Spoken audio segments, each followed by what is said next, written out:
sebelum masa jabatannya berakhir. Untuk seremoni Moderator cantik Kompas TV, Cindy Sistiarani, terlihat menawan saat memandu dialog di Kompas Petang.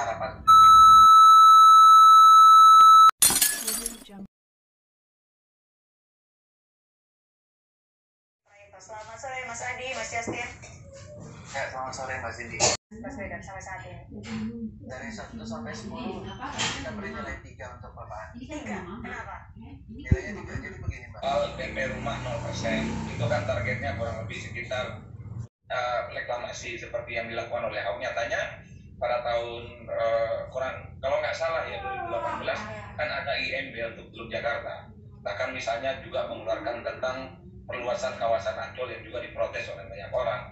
Ini kan janji-janji politik yang sebenarnya tidak butuh ahli untuk menjelaskannya secara transparan, gamblang gitu ya. Belum lagi misalnya soal, kalau mau ditambahkan, soal raport merah yang diberikan oleh LBH Jakarta tentang kualitas udara, tentang banjir, tentang kemacetan, itu memang semua orang merasakan betul yang sampai sekarang tidak terpenuhi.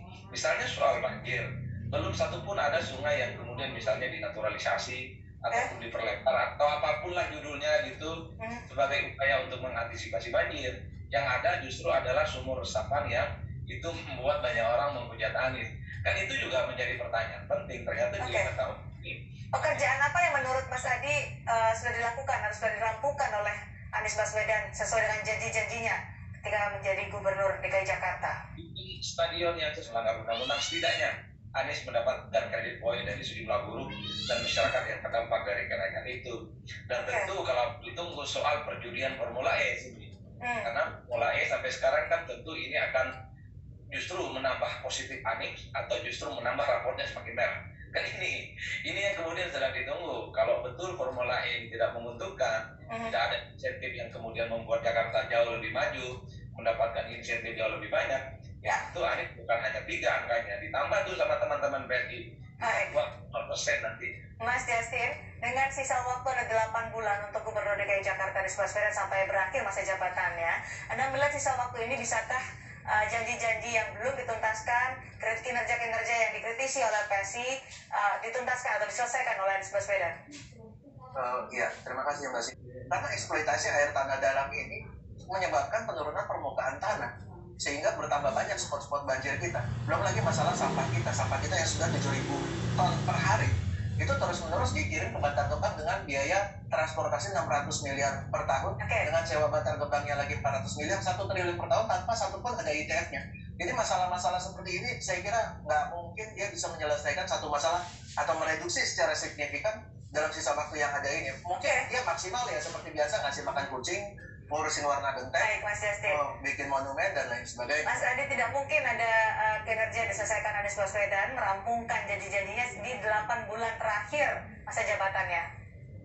Ya, semua janji politiknya menjadi memprioritaskan kinerja apa yang sudah dilakukan, memanfaatkan dengan baik 8 bulan terakhir masa jabatannya. DP rumah 0% harus ditingkatkan, jangan lagi di bawah 1.000. Kalau bisa 200 itu sesuai dengan ekspektasi publik secara umum. Kemudian soal penanganan banjir, sekarang musim hujan ya, tidak ada lagi alasan bagi Anies untuk tidak melakukan manuver-manuver yang ekstrim supaya soal antisipasi banjir itu dilakukan. Sumur resapan oke, sekalipun sudah di stop misalnya anggarannya, tapi minimal ada upaya-upaya untuk melakukan betonisasi, pelebaran sungai dan pengurukan sehingga debit air itu bisa tersalurkan dan tidak masuk kepada kampung-kampung yang saat ini menjadi langganan banjir.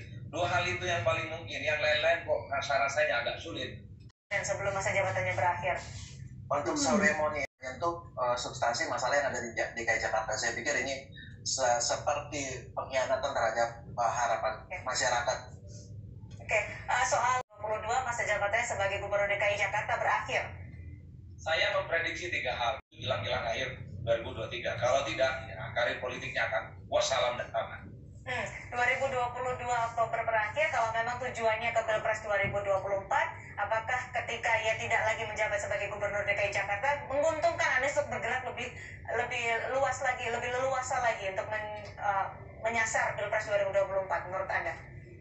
Kalau saya justru ini lebih banyak merugikan Aniesnya. Waktu 2,5 tahun itu adalah waktu yang cukup panjang bagi kunjungan ke masyarakat. Cuman problemnya apa yang kemudian bisa diberikan oleh Anies sebagai bentuk calon pemimpin nasional yang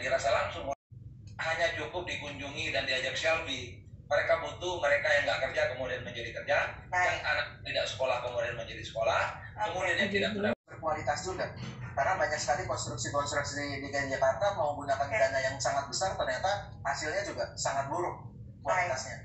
Kita lihat nanti bagaimana dinamika bersama kami di Kompas Petang hari ini.